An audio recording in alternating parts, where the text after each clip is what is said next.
أعوذ بالله من الشيطان الرجيم بسم الله الرحمن الرحيم 28. Sure Qasas Mekke'de nazil bo'lgan 88 oyat. Nayt shafqatlik, mehribon Allohning ismi bilan boshlayman. Ta sin mim. Bu ro'shan kitob, ya'ni Qur'on oyatlaridir. Iymon etgan qavm uchun sana Musa va Fir'avn qissasini haqliq asosda o'qib beramiz. Shubhisizki, Fir'avn Misr zaminida zo'mgarlikda haddidan oshdi. Aholisini bo'laklarga bo'lib, ulardan bir toifa, ya'ni Bani Isroilni bo'zaq qildi. Ularning o'g'illarini o'ltirib, qizlarini xizmatga selish uchun tirik qoldirdi. Fir'avn haqiqatan buzg'unchilardan edi.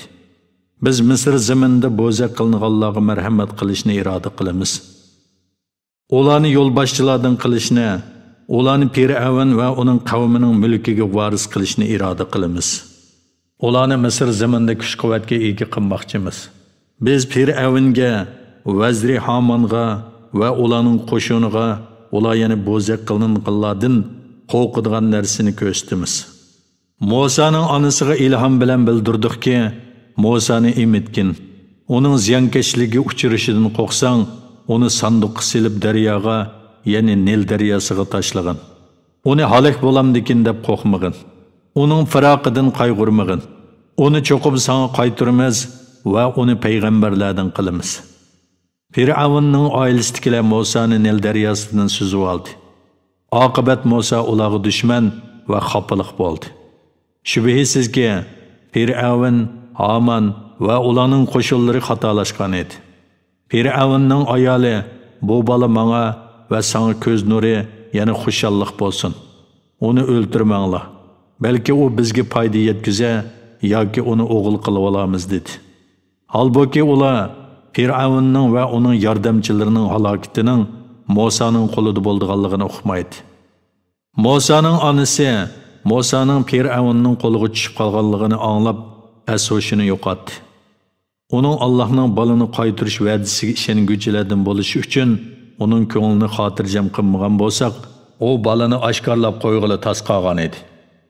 Onasi Musaning hamshirasiga xabarni o'qish uchun Musaga agashgin dedi. Hamshirasi Musani yiroqdan ko'rib turdi. Halbuki ular uni tuymaydi. O'z onasi kelishdan ilgari Musani sut emgizguchi ayollarning emitishdan to'sdiq.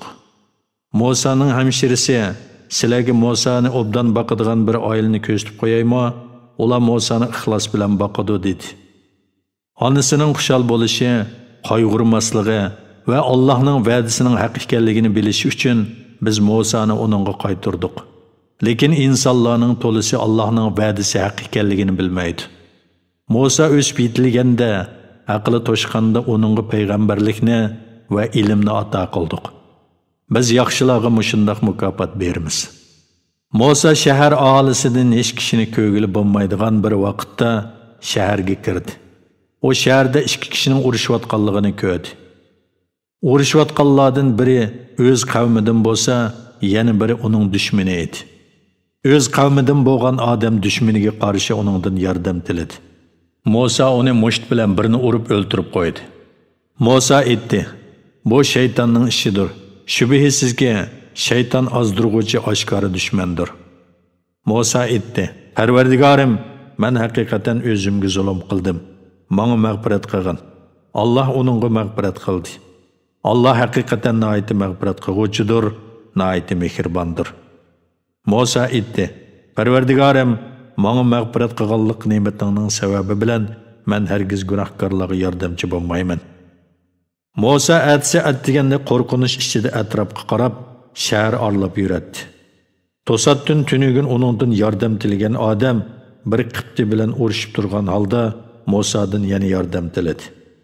Musa uningga: "Sen haqiqatan oshkora gumroh ekansan" dedi. Shuning bilan Musa ikkisining o'rtaq dushmani bo'lgan odam, ya'ni qibtiga qo'l uzatmoqchi bo'lganda, yordam tilgan odam: "Ey Musa, sen tunugin bir odamni o'ltirgandek meni o'ltirmoqchimisan? Sen zaminda isloq qiluvchilardan bo'lishni xohlamay, faqat zo'migar bo'lishni xohlaysan" dedi. Bir odam shaharning yiroq yerdan oldirib kelib: "Ey Musa, shubhisizki kattalar seni o'ltirishni maslahat qilishyotdi. Shahardan darhol qochib ketgin. Men albatta sana sodiq kishilardanman dedi. Musa qo'rqinish ichida atrofga boqqan holda shahardan chiqdi. O, ey Parvardigorim, meni zolim qavmdan qutqizgin dedi. O Madyan tarafga yuzlangan chaqda Parvardigorim meni to'g'ri yo'lga yetaklashi mumkin dedi. Musa Madyandagi bir buloqning yeniga kelganda mollarni sug'urayotgan bir to'p kishilarni ko'rdi. Ulardan boshqa yana qo'ylarni suvdan to'sib turgan ikki ayolni ko'rdi. Musa ularga sizlarga nima bo'ldi? Yana qo'ylaringlarni suvdan to'sib turibsizlar dedi. Ular podsholar qo'ylarini sug'urib bo'lgandan keyin ondan biz sug'urimiz, otimiz bo'lsa yashinib qolgan buvaydir dedi. Musa ularning qo'ylarini sug'urib berdi. Ondan orqasiga burilib bir daraxtning soyasiga berib o'ltirib, Parvardigorim, menga rizqdan nimani bersang, men haqiqatan uningga muhtoj dedi. Ularning, ya'ni o ikki ayolning biri Musaning yeniga uyatchanlik bilan mengib kelib, qo'ylarimizni sug'urib berganligingning haqqini berish uchun otam seni rostilla chaqirdi dedi. Musa uning ya'ni Shuaybning qishiga kelib ahvolni hikoya qilib berdi. Shuayb qo'rqmagin, zolim qavmdan qutulding dedi. Ularning ya'ni ayollarning biri aytdi: "Ey ota, onu sen ishlatgin. Bu sen ishlatganlarning eng yaxshisidir, kuchlik, ishonchlikdir." O ya'ni Shuayb aytdi: "Menga 8 yil ishlab berishing badaliga sana bu ikki qizimning birini berishni xohlayman. Agar 10 yilni to'shqizib olsang, o mu ixtiyoring. 10 yilni shart qilib seni mushaqqatga selib qo'yishni xohlamayman. Allah xohlasa, mening yaxshi odam ekanligimni bayqaysan." Musa aytdi: "Bu ikkimizning oramizdagi to'xtamdir. 2 muddat, ya'ni 8 yil bilan 10 yilning qaysini to'shqizsam to'shqizay. Menga ortiqcha talab qo'yishga bo'lmaydi. Allah bizning so'zimizga guvohdir." Musa o'zaro kelishgan muddatni, ya'ni kelishgan muddatning to'liq bo'lgan 10 yilni to'shqizgandan keyin ayolni elib Misrga qarab yo'lga chiqdi. O Turtig'i tarafda o't ko'rdi. O ayoliga: "Shubhisizki, men yiroqdan o't ko'rdim. O yerdan men sizlarga bir xabar olib kelay. Ya sizlarning isinishinglar uchun o'tdan bir parcha cho'g' olib kelay" dedi. Musa alayhissalom o'tning yeniga kelib, uning o't emas nur ekanligini bildi. Musa o'tning yeniga kelganda, vodining o'ng tarafining girvigiga to'g'ri keladigan muborak joydagi daraxt tarafdan mundaq nida anglandi: "Ey Musa, sana so'z qilayotgan men haqiqatan olamlarning Parvardigori Allohdirman. Sen hasangni tashlag'in." Musa hassining go'yo ajdahodek tez harakatlanayotganligini ko'rganda orqasiga burilib qochdi. Keyniga qaramadi. Nido qilindiki: "Ey Musa, oldinga mang'in, qo'rqmag'in. Sen haqiqatan qo'rqinishdan amin bo'lg'uvchilardansan. Qo'lingni qo'yningga sog'in. O hech qanday illatsiz bir parcha oydek parlab, oppoq bo'lib chiqadi. Qo'rqinishni dabiy qilish uchun qo'lingni yig'ib olgin, yana qo'yningga selib olgin." Bu ikkisi Fir'avnga va uning qavmining cho'nglariga Parvardigoring tarafidan kelgan pakitdir. Ular haqiqatan bizning itoatimizdan chiquvchi fosiq qavm edi. Musa aytdi: "Parvardigorim, men haqiqatan ulardan bir odamni o'ltirib qo'ydim. Shuning uchun ular meni o'ltirishdan qo'rqaman. Qarindishim Harunning tili meningkidan ravondir. Uni men bilan payg'ambarligimni tasdiqlaydigan yordamchi qilib avatgin. Men haqiqatan ularning meni inkor qilishidan qo'rqaman." Allah aytdi: "Qarindishing orqali seni kuchaytimiz. Ikkinglarni g'olib qilamiz. Shuning uchun ular ikkinglarga ziyonkashlik qilolmaydi. Sizlar ikkinglar va ikkinglarga ergashganlar bizning oyatlarimiz orqali g'alaba qilasizlar." Musa ularga bizning ro'shan mo'jizlarimizni ilib kelganda, ular bu o'ydirib chiqarilgan sehrdir. Bizning ota-bovlarimizning zamonida bundaq narsalarning borlig'ini anglamagan edik dedi. Musa aytdi: "Parvardigorim, o'zining dargohidan kimning hidoyat ilib kelganligini, oxiratning yaxshi oqibatiga kimning ega bo'ladiganligini obdan biladi. Zolimlar, ya'ni Allohga yolg'onni chaplag'uvchi fojirlar cho'qim muvaffaqiyat qozonolmaydi." Fir'avn aytdi: "Ey kattalar, men o'zimdan boshqa yana bir ilohning borlig'ini bilmayman. Ey Haman, mening uchun pishirib, egiz bir bino sog'in. Men Musaning ilohini ko'rishim mumkin. Men haqiqatan uni osmonda bir parvardigor bor degan da'vosida yolg'onchilardan deb gumon qilaman. Fir'avn va uning qo'shini Misr zaminida zulm qilib, iymon etishga bo'yin tovliq qildi. Ular o'zlarini biz tarafga qaytarilmaymiz deb gumon qiladi. Biz Fir'avnni va uning qo'shinlarini jazoladik. Ularni dengizga tashlavatdik. Ya'ni ularni dengizda g'arq qilavatdik. Ulardan bir odam musaqqog'ini yo'q. Ey Muhammad, zalimlarning oqibatining qandoq bo'ladiganligiga ibrat ko'z bilan qarag'in. Ularni biz do'zaxga undaydigan peshvolar qildik. Qiyomat kuni ular yordamga erishamaydi. Ya'ni qiyomat kuni ulardan azobni dafi qiladigan madadkor bo'lmaydi. Ularga bu dunyoda la'natni agashtirdik. Qiyomat kuni ular Allohning rahmatidan yiroq qilinuvchilardir. Shubhisizki, biz Nuhning qavmi Ad, Samud va Lutning qavmi qatorliq ilgirki ummatlarni halok qilgandan keyin kishilarning dillariga haqiqatni ko'radigan nur berib, ularga hidoyat va rahmat qildik. Ular vaz nasihat olsin deb Musoga kitobni, ya'ni Tavratni berdik. Ey Muhammad, biz g'arbiy tog'ning bir tarafida Musoga vahiy nozil qilganimizda sen yo'q eding. Buni o'z ko'zing bilan ko'rmagan eding. Lekin biz nurg'un ummatlarni yaratdik. Ularning umri uzun bo'ldi. Sen Madian aholisining ichida ularga bizning oyatlarimizni tilovat qilib berguvchi bo'lganing yo'q. Lekin biz seni ulardan boshqa bir qavmga payg'ambar qilib avatdik. Biz To'rteg'ining bir tarafida Musoga so'z qilganimizda sen yo'q eding.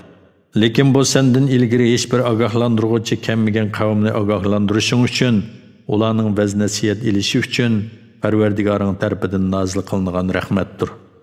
Ularning qilgan ishlari, ya'ni kufri va gunohlari tufaylidan ularga bir azob yetsa, Parvardigorimiz bizga biror payg'ambar avatgan bo'lsang eding, sening oyatlaringga ergashatdik va mu'minlardan bo'latdiq demasliklari uchun seni ularga payg'ambar qilib avatdik. Ularga biz vahiy qilgan haqiqat nozil bo'lgan chaqda, ular uningga, ya'ni Muhammad alayhissalatu vassalamga nemishqa Musoga berilgandek mo'jiza berilmadi dedi. Ular ilgari Musoga berilgan mo'jizalarni inkor qilmadimi? Ular Tavrat bilan Qur'on bir-birini tasdiq qiladigan sehrdir dedi. Ular biz haqiqatan ikki kitobning har birini inkor qiluvchimiz dedi. Aytqinki, agar bu ikki kitob sehrdir degan so'zinglarda rostchil bo'ladigan bo'lsanglar, o ikki kitobga qaraganda Alloh tarafidan nozil bo'lgan texmi to'g'ri bir kitob keltirib beqinglar. Men uningga ergishay. Agar ular sana javob bermasa, bilginki ular faqat o'zlarining nafs xohishiga ergishadi. Allah vahiy qilgan to'g'ri yo'lni qo'yib, nafs xohishiga ergashgan kishidanmi ozg'un odam bormi? Allah haqiqatan zolim qavmni hidoyat qilmaydi. Vaz nasihat olsin deb shubhisizki ularga Qur'onni uzildirmay tushirdik. Qur'ondan ilgari biz kitob, ya'ni Injil, Tavrat nozil qilganlar, ya'ni Nasara va Yahudilarning mu'minlari Qur'onga ishonadi. Ularga Qur'on tilovat qilingan chaqda ular biz Qur'onga ishondik. Shubhisizki u Parvardigorimiz tarafidan nozil bo'lgan haqiqatdir. Biz haqiqatan buningdan bir musulmon edik deydi. Ularning qilgan savr taqati uchun ularga qo'sh savob beriladi. Ular yaxshilik orqali yomonlikni dafiy qiladi. Biz ularga rizq bergan narsalardan yaxshilik yo'llariga sarf qiladi.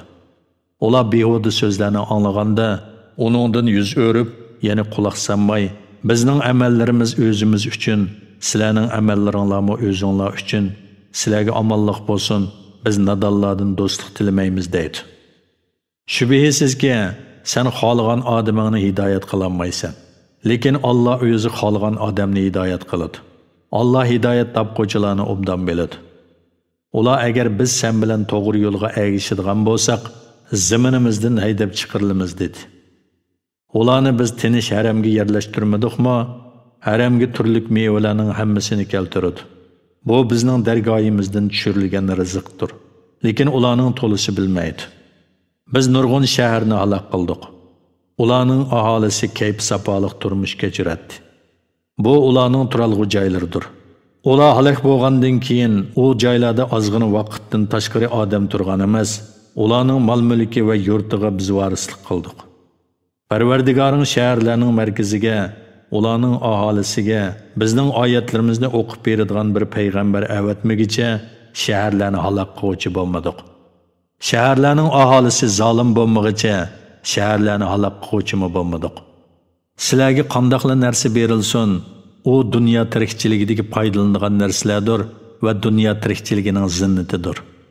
Allohning dargohidagi savob eng yaxshidir, eng boqiydir. Tushunmamsizlar? Biz yaxshi va'dani qilgan, ya'ni jannatni va'da qilgan odam uni topadi. O dunyo tirikchiligidagi foydalanadigan narsalar bilan biz foydalandirgan, ondan qiyomat kuni azobga duchor bo'lgan odam bilan o'xshashmi? Shu kuni Alloh ularga sizlar gumon qilgan mening sheriklarim qayerda deb nido qiladi. O'zlariga azob tegishlik bo'lganlar, ya'ni mushriklarning cho'nglari, Parvardigorimiz, biz sening yo'lingdan ozdirganlarni, ya'ni agashguchilarimizni o'zimiz ozgandek ozdirdik. Parvardigorimiz, ulardan yiroqlashib, sana yaqinlashdik. Ular bizga ibodat qilmaydi, faqat nafs xohishlariga ibodat qiladi deyishdi. Ularga sherik keltirgan ma'budlaringlarni chaqiringlar deyilgan aman, ular sherik keltirgan ma'budlarni chaqirdi. Ulardan javob kelmaydi. Ular azobni ko'rgan chaqda kafir bo'lganliklariga nadomat qilib, dunyodagi chaqda hidoyat topgan bo'lishlarini orzu qiladi. O kunda Alloh ularga nido qilib aytadi. Payg'ambarlarga nima bilan javob berdinglar? O kunda ularga barliq xabarlar qorong'u bo'ladi. Ular o'zaro so'rashmaydi. Tavba qilgan, iymon etgan va yaxshi amal qilgan odamga kelsak, uning maqsadga erishguvchilardan bo'lishi umidlikdir. Alloh maxluqotdan xoliqini yaratadi, xolgan odamni payg'ambarlikka tanlaydi. Tanlash huquqi ularda emas. Alloh pokdir, ularning sherik keltirganlaridan ustundir. Parvardigoring ularning dillarida yoshirin tutganlarini va eg'izlarida deganlarini bilib turadi. U Allohdir. Onundan bilak hech ma'budi barhaq yo'qdir. Dunyo va oxiratda jami hamd sana Allohga mansubdir. Hukm chiqarish Allohga mansubdir. Sizlar Allohning dargohiga qaytarilsizlar. Aytib beqinglarcha, agar Alloh kechini sizlar uchun qiyomat kunigacha so'zadigan bo'lsa, Allohdan bilak qaysi iloh sizlarga yo'ruqlik elib kelalaydi? Sizlar anglamamsizlar degin. Aytib beqinglarcha, agar Alloh kunduzni sizlar uchun qiyomat kunigacha so'zadigan bo'lsa, Allohdan bilak qaysi iloh sizlarga orom elishinglar uchun kechini elib kelalaydi? Sizlar ko'mamsizlar degin. Sizlarni kechida orom olsin, kunduzda hayotlik yo'lida harakatlanib, Allohning fazlini talab qilsin va Allohning ne'matlariga shukr qilsin deb, sizlar uchun kechi bilan kunduzni yaratishi Allohning rahmatidandir. O kunda Alloh ularga nido qilib, sizlar gumon qilgan mening sheriklarim qayerda deydi. Biz har ummatdan ularning amallariga guvohlik beradigan bir guvohchi, ya'ni payg'ambarni chiqaramiz. Faktlaringlarni keltiringlar deymiz. Ondan ular haqiqatning Allohga mansub ekanligini biladi. Ularning o'ydirib chiqargan narsalari, ya'ni ma'budlari o'zlarini ulardan chetga oladi. Qarun haqiqatan Musoning qavmidan edi. Qarun ularga yo'g'onlik qildi. Qarunga xazinalardan shu qadar ko'p bergan ediki, ularning oshqushlarini ko'tirish kuchlik bir jamoaga haqiqatan ig'irlik qiladi. Ayni vaqtda Qarunni qavmi etdi. Ko'ranglab ketma. Allah haqiqatan ko'ranglab ketguvchilarni do'st tutmaydi. Allah sana bergan boylik bilan oxirat yurtini tilegin. Dunyodagi nisivangni unutmagin. Allah sana yaxshilik qilgandek, sen mo Allohning bandalariga yaxshilik qilgin. Yer yuzida buzg'unchilikni tilamagin. Allah haqiqatan buzg'unchilik qiluvchilarni do'st tutmaydi. Qarun, mening alohida bilimim bo'lganlikdan bu boylikqa erishdim dedi. Qarundan ilgari o'tgan ummatlardan onunga qaraganda texmo kuchlik, to'plagan meli texmo ko'p bo'lgan kishilarni Allohning halaq qilganligini o bilmadimi? Gunohkorlarning gunohlarining so'rilishi Alloh buni bilganligi uchun ajatsizdir. Qarun o'z qavmining oldiga barliq zinnati bilan hashamatlik oldi chiqdi. Dunyo tirikchiligini ko'zlaydiganlar, koshki bizga Qarunga berilgandek boylik berilsa, o haqiqatan dunyolikdan cho'ng nasibiga ega ekan dedi. Ilmli kishilar, voy sizlarga, iymon etgan va yaxshi amallarni qilgan kishiga Allohning savobi yaxshidir. O savob faqat savr qiluvchilarga beriladi dedi. Qarunni uning uyi bilan qo'shib yerga yutqizdik. Onundan Allah'ın azabını dəpi qıladigan bir jamoa bo'lmadi. Qarun o'zini qo'g'diyolmadi. Tünügün texi Qarunning darajasini arzu qilganlar deyishdiki, "Vah, ko'rdingmi? Allah bandalaridan xohlagan odamning rizqini keng qiladi ekan. Xohlagan odamning rizqini tar qiladi ekan. Allah bizga marhamat qilmagan, ya'ni arzu qilganimizni bergan bo'lsa edi, bizni albatta yer yutadi. Voy ko'rdingmi? Kofirlar nijot topolmaydi." Ana shu oxirat yurtini yer yuzida cho'ngchilik qilishni va buzg'unchilik qilishni ko'zlaydiganlarga xos qildik. Yaxshi oqibat taqvodorlarga mansubdir. Kimki yaxshi ish qiladi ekan, u qilgan ishlardimi yaxshi mukofotga, ya'ni qilgan yaxshiligidan natijasi ortiq savobga erishadi.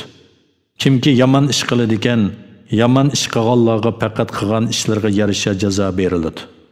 Sana Qur'onni, ya'ni uni tabliq qilishni va uning ahkomlariga amal qilishni farz qilgan zot seni albatta qaytadigan yerga, ya'ni Makkaga qaytaradi. Aytganki, kimning hidoyat ib kelganligini, kimning o'p-o'chiq gumrohlikda ekanligini Parvardigori Muhammaddan obdan biladi. Sen payg'ambar bo'lishdan ilgari Qur'onning sana nozil qilinishini umid qilmagan eding. Faqat Parvardigoring rahmat qilib, sana uni nozil qildi. Kofirlarga yordamchi bo'lmagin. Sana Allohning oyatlari nozil qilingandan keyin o oyatlarga amal qilishdan kofirlar seni to'smasin. Parvardigoringga, ya'ni uni bir deb bilishga va uningga ibodat qilishga da'vat qilgin. Hargiz mushriklardan bo'lmagin. Allohga qo'shib boshqa bir ilohga ibodat qilma. Allohdan boshqa hech iloh yo'qdir. Allohning zotidan boshqa barliq narsa yo'q bo'ladi. Maxluqotda ijro bo'ladigan hukm faqat Allohga xosdir. Sizlar Allohning dargohiga qaytarilsizlar.